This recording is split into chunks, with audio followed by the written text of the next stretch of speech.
In this video, I want to go over 5 tips for growing in deep water culture hydroponics. So for those who have been tuning into this channel for a while, know that I've been growing cannabis for about 14 years now. And that entire time I've been growing in soil and cocoa.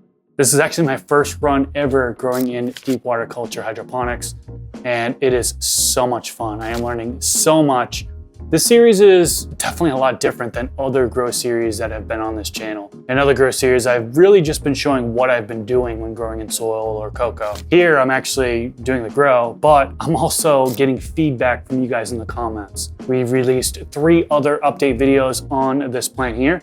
It went from being something that I thought was gonna die out to what it looks like today. Very vigorous growth on it. And I've just been having so much fun with it. I appreciate you all for tuning in and giving me that feedback in the comment section. So yeah, completely different series. And yeah, figured I'd go over 5 tips today, things that I've learned just over the past several weeks here. And hopefully you guys will have some takeaways from it. So one thing to mention before we get into the tips is you may have noticed that I moved it from a 4x8 grow tent to this 2x4 grow tent. I actually started in this 2x4 grow tent, then went to the 4x8, then back to the 2x4. The reason for that is because I have other plants in the 4x8 that are in the veg stage, and that's on a veg light cycle. This one I'm prepping to flip to flower here within the next couple days or so. So it'll be on a 12-12 light cycle. I've got it under the T22 LED grow light by AC Infinity. Got one here, and I actually have some veggies down here, a little sneak peek at some other stuff that I grow here. I've got some kale and bok choy, spinach, and lettuce. I'll have updates on that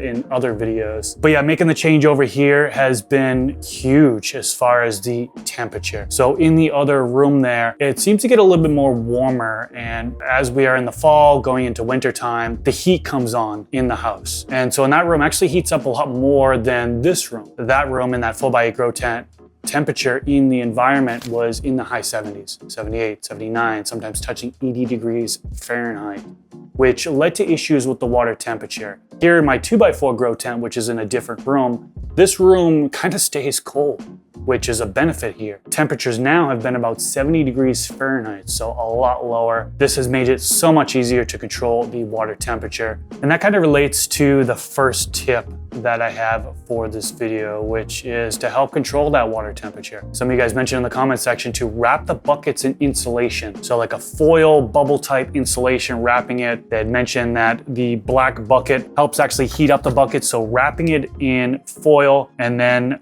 when I use the frozen water bottle technique to help lower the water temperature, which is something I've been doing, it actually helps maintain that cooler temperature within that bucket. So I thought that was a great tip.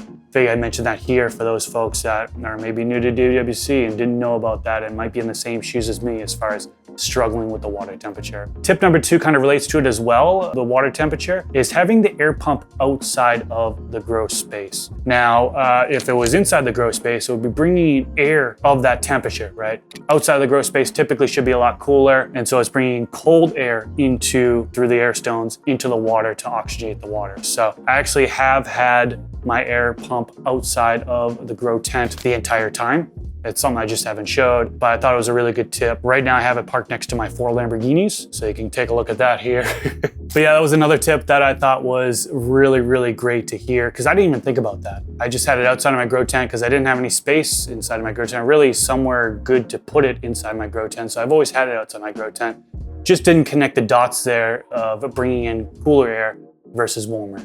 Another tip that has to relate to the water temperature is using the frozen water bottles, but adding salt to that water. Having salt in that frozen water bottle can either speed up or slow down the melting. And in this situation that I have, it is actually slowing down the melting. So if you freeze salt water in a 16-ounce bottle and place it in a bucket of water at about 80 degrees Fahrenheit, which is what these buckets have been, it's gonna melt slightly lower compared to regular frozen water. Salt water freezes at a lower temperature than pure water. So when it's exposed to an environment like 80 degrees Fahrenheit in the bucket, the frozen salt water starts melting, but some salt is retained in the melted portion, which slows heat transfer because of the higher concentration of dissolved salts. Also, the salt water doesn't conduct heat as efficiently as pure water, which can slightly slow the rate of melting. So that was another tip that was mentioned by you guys in the comment section. Again, I love so much that you guys are leaving feedback for me, because a lot of these things I wasn't even aware of.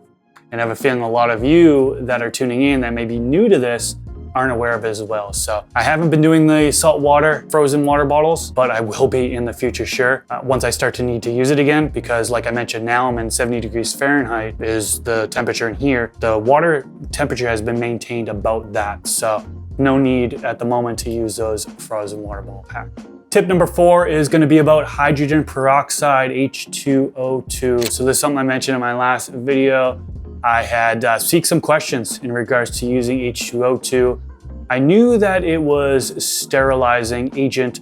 A lot of people use it to prevent fungal root pathogens. So if I struggle with higher water temps and are at risk for fungal root pathogens, using H2O2, hydrogen peroxide, can help sterilize, kill off those harmful pathogens. Now, one of the questions I had for the folks in the audience I wasn't really aware of is, because I don't really have deep knowledge in chemistry, is this H2O2 having any reactions with some of the other nutrients in the reservoir? We'll come to find out that yes, it does interfere with some of the other nutrients that are in the reservoir. So something just need to be real cautious about. Iron, H2O2 may oxidize iron, converting it to forms that are less bioavailable. Also, manganese and zinc may also react with H2O2 under certain conditions. Beneficial microbes can also be killed off if H2O2 is introduced to it. Now, I'm not running any beneficials in there, although some people run hydroponics, they do put beneficials in there. If you got beneficial bacteria in there, fungi, whatever, and you're adding H2O2, you could be killing off that population. Also, some organic nutrients like kelp and humic acid, that can actually have an impact there as well. Now, I don't really know anybody who runs like a kelp or humic acids in DWC, but in organic systems as well. I know some people do hydrogen peroxide in soil to help sterilize the soil. It could have a negative impact if you have like humic acid or kelp extract in there. So forget to mention that one. Okay, so before I get to the last tip, I do want to change out the reservoir. That is something that needs to get done today. It's done on a weekly basis. At least that's what I do on a weekly basis. I'll clean out the res and then I'll add new nutrient solution for the week. So I'm gonna get everything set up and then we'll drain the res and fill it back up. So everything's set up here that I need. I've got a shop vac, so I'll be able to suck the water out of the res. I'll be able to transfer from this to a bucket and then I dispose of this water. And so yeah, I'm just gonna get into it. One of the things I like to use is this to kind of push the roots to the side. So basically come in here, push the roots to the side, and then we're gonna vacuum it up real quick.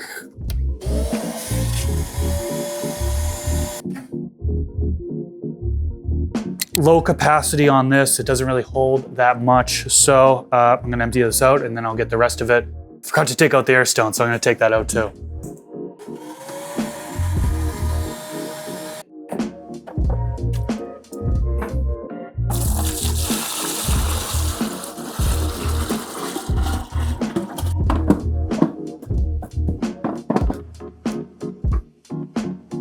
Okay, now that I've cleaned up that little bit of mess, I am going to fill up the reservoir with some reverse osmosis water. I have a reverse osmosis system in the other room. I know in the past videos, some people have seen that they thought I was purchasing water bottles, and nope, that's not the case. I've just been refilling out of the reverse osmosis system underneath my sink in my kitchen. 3.5 gallons goes in here, then we'll add in some nutrients.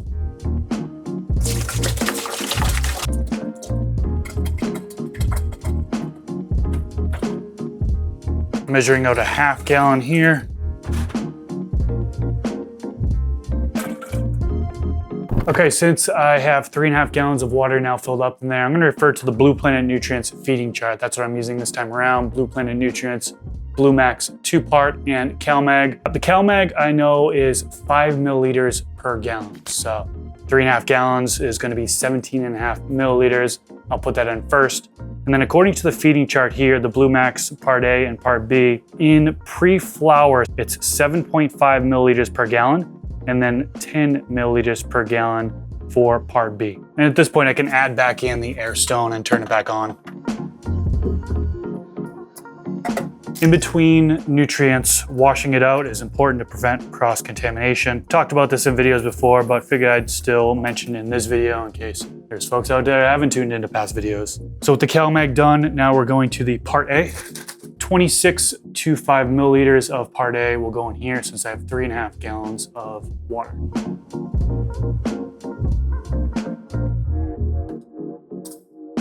And then lastly is the part B. We're doing 35 milliliters. That'll go into that 3.5 gallons of water.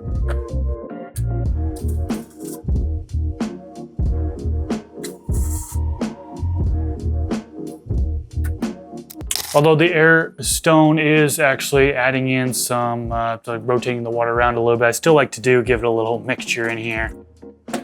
Now I am going to put in my pH meter, check the pH and water temperature.